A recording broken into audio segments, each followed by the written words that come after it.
Only now I amble. Paris, 7 a.m. Along the Seine, I step over a sleeping tramp without disturbing him. I take a piss in the river. No one's about but he who rests. The city of writers, the city of romance, I make my return after an 18-year absence, and nothing feels that different. Only now I amble without company. No map and a brick phone, I know I have to walk north. All the clichés still exist as they should, the French being the word's inventors. Coffee drinkers, berets, jeans with synthetic ripped bald spots on the knees, and baguettes held in brown paper. Hands carry phones and books, the flaming smoke dominating the emerging electronic cigarette. 2 American songs play from hidden speakers all over town.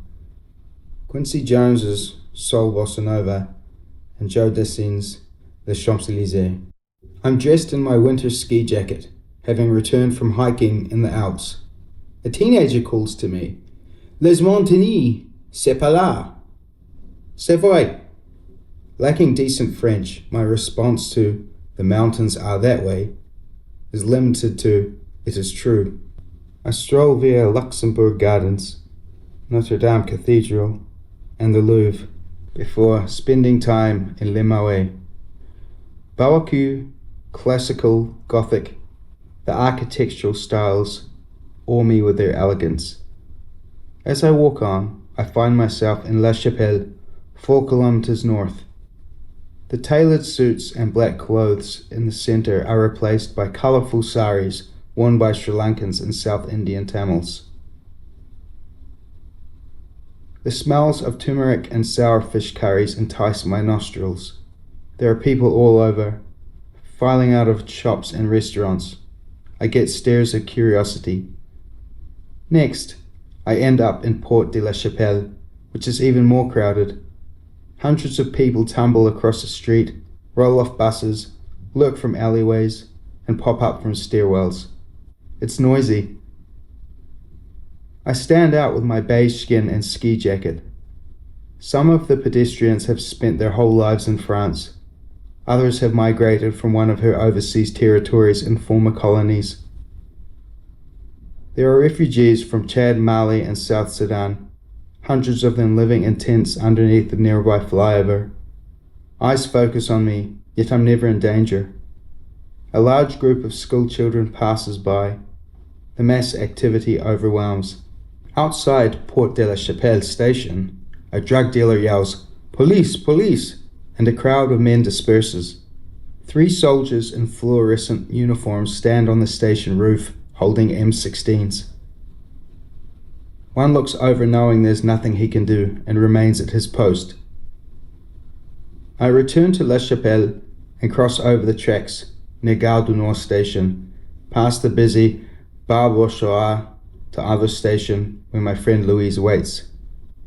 I'm back in wealthy, touristy city of lights, of Amélie-Poulain and Moulin Rouge. Yet mere minutes before, I was amidst some of the most severe poverty I'd seen in Europe. We walk the many steps to Sacré-Cœur Basilica. I stare upon the magical city of Paris from one of its most pristine viewing points and, like a teenager, imagine all the possibilities offered. I'd been in this exact same spot at age 19. A street performer sets up speakers and hoists fire sticks, commencing his routine right at sunset. I feel obliged to leave.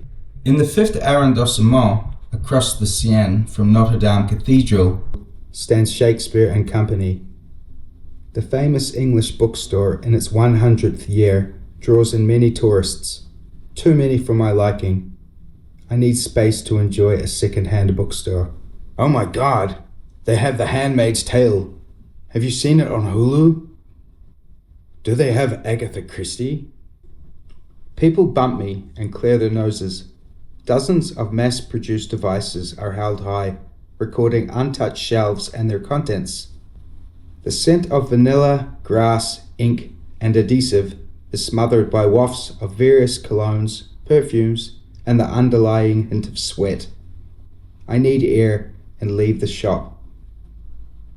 I sit on the stairs outside where a Parisian in unwashed clothing smokes a cigarette and starts unlocking his bike. A bus pulls up and a stick is elevated with a red flag containing 5 golden stars, 4 small, 1 large. The driver calls out to the passengers in loud Mandarin, and 50 or so visitors exit the bus, showing excitement through the high volume and expressiveness of their speech. 15 or so from the group pose for photographs outside.